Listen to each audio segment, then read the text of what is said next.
lagi di Midnight Live bareng Otong Setiabudi. Biasa seperti biasa. Ada-ada aja loh.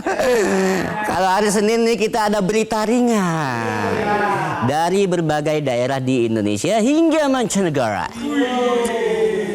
Berita-berita tersebut kita rangkum dalam Monday Light News berikut ini.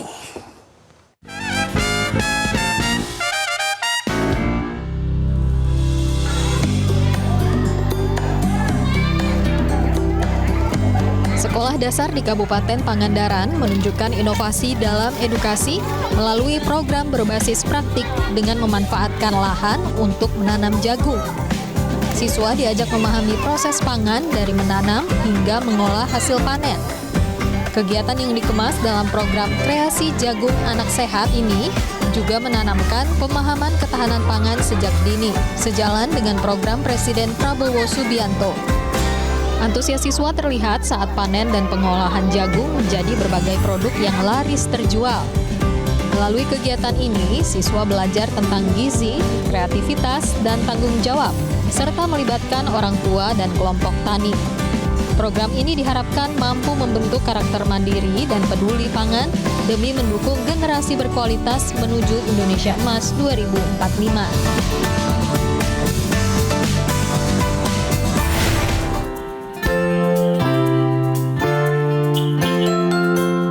Perhelatan Musabakoh Tilawatil Quran atau MTQ tingkat provinsi di Kabupaten Maros tak hanya menjadi ajang syiar Islam, tetapi juga memberikan dampak ekonomi bagi masyarakat.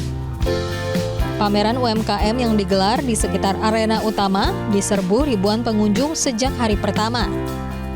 Beragam produk ditawarkan, mulai dari kuliner hingga kerajinan lokal, menciptakan suasana ramai dan hidup.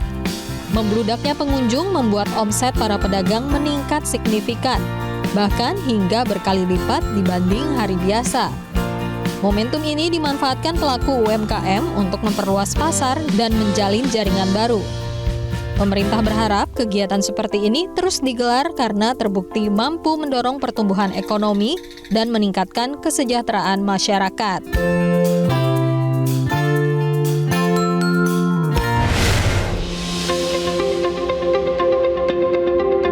Tradisi sedekah bumi di Desa Teluk Wetan, Kecamatan Welahan, Kabupaten Jepara berlangsung meriah dengan arak-arakan 25 gunungan hasil bumi dan kerajinan anyaman rotan keliling desa.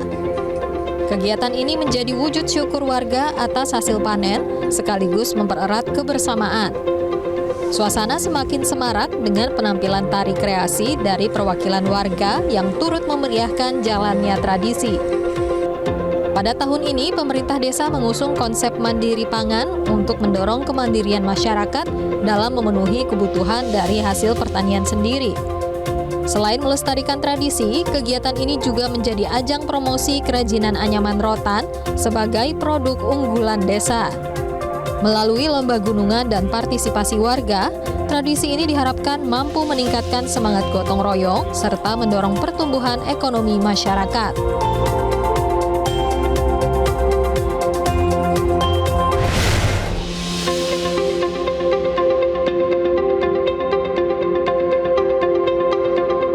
Puncak peringatan Hari Jadi ke-1120 Kota Magelang diwarnai tradisi grebek getuk yang menyedot ribuan warga di alun-alun kota.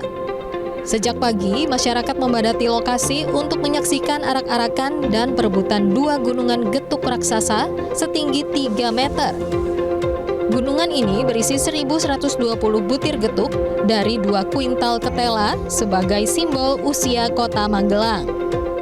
Saat perebutan dimulai, suasana menjadi riuh ketika warga saling berebut mendapatkan bagian getuk yang diyakini membawa berkah. Meski harus berdesakan, wajah bahagia terlihat dari mereka yang berhasil mendapatkan bagian. Selain itu, 17 kelurahan turut meramaikan dengan gunungan hasil bumi dan produk kreatif. Tradisi ini diharapkan terus menjadi daya tarik wisata sekaligus mempererat kebersamaan warga.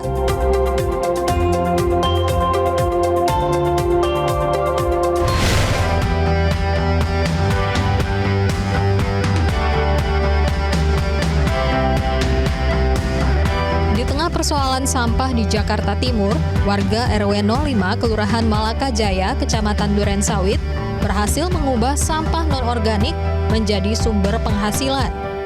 Melalui program pemilahan dan daur ulang yang telah berjalan selama 5 bulan, sampah yang semula menjadi masalah, kini justru memberikan manfaat ekonomi bagi warga. Selama periode tersebut, sebanyak 2.100 kg sampah berhasil dikumpulkan dan dikonversi menjadi uang tunai sebesar 2 juta rupiah. Program ini tak hanya menekan volume sampah, tetapi juga meningkatkan partisipasi dan kesadaran masyarakat.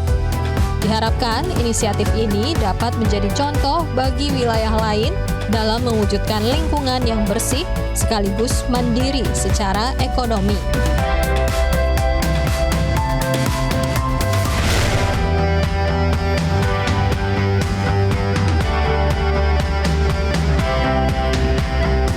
Sepeda motor hidrogen hasil inovasi mahasiswa UPI Bandung menjadi terobosan kendaraan ramah lingkungan masa depan di Bandung. Kendaraan bergaya cafe racer ini menggunakan teknologi fuel cell yang mengubah hidrogen menjadi listrik dengan emisi berupa uap air sehingga bebas polusi. Dikembangkan oleh 10 mahasiswa dengan bimbingan dosen Universitas Pendidikan Indonesia, motor ini juga dilengkapi teknologi IoT untuk memantau energi, suhu, dan sistem keamanan melalui telepon seluler. Hasil uji coba menunjukkan motor FCEV Jawara mampu melaju hingga 90 km per jam dan menempuh jarak sekitar 240 km dengan satu tabung hidrogen. Meski tingkat komponen dalam negeri sudah mencapai 75%, pengembangan masih terus dilakukan untuk menyempurnakan teknologi. Inovasi ini diharapkan menjadi solusi transportasi masa depan yang lebih bersih dan berkelanjutan.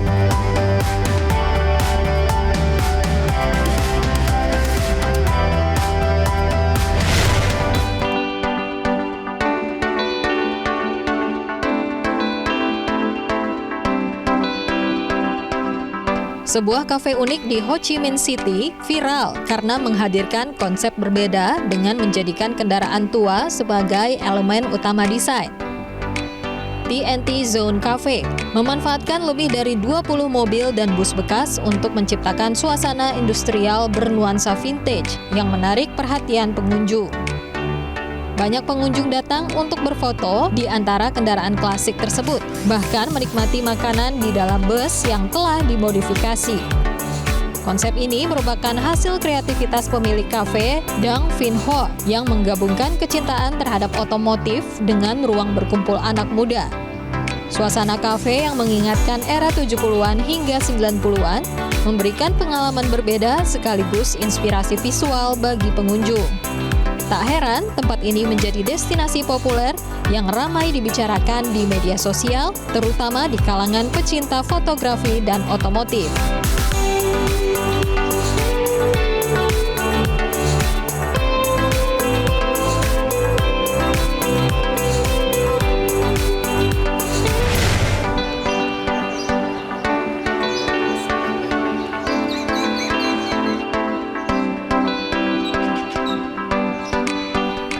Seekor bayi monyet patas bernama Yuji di Guadalajara Zoo menjadi perhatian setelah dirawat intensif karena ditolak induknya. Pada usia 40 hari, Yuji dirawat secara manual dan terlihat selalu memeluk boneka sebagai pengganti kehangatan induk. Boneka tersebut digunakan untuk meniru ikatan emosional yang seharusnya didapat dari induknya. Selama masa perawatan, Yuji diberi susu, diperkaya multivitamin, dan mulai diperkenalkan makanan lunak seiring pertumbuhan giginya. Ia juga menjalani terapi berjemur dan dilatih berinteraksi dengan monyet lain di area khusus. Pihak kebun binatang menargetkan Yuji dapat beradaptasi dan hidup mandiri bersama kelompoknya dalam waktu 6 bulan.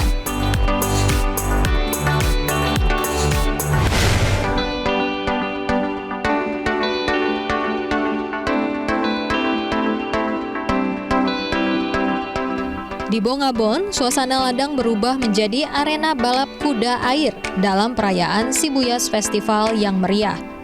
Ratusan kerbau dilombakan dalam tradisi balap kerbau yang menjadi daya tarik utama festival The Onion Capital of the Philippines. Petani dan wisatawan membadati arena untuk menyaksikan adrenalin balap yang memadukan tradisi dan olahraga ekstrim. Para joki harus mengandalkan keahlian mengendalikan kerbau menggunakan tali seperti kemudi. Lomba ini tidak hanya menjadi hiburan tetapi juga bentuk penghormatan kepada petani bawang yang menjadi tulang punggung ekonomi daerah. Tahun ini lebih dari 140 kerbau turun bertanding dengan para pemenang di berbagai kategori mendapatkan hadiah dan penghargaan. Tradisi ini terus menjadi simbol kerja keras dan kebersamaan masyarakat setempat.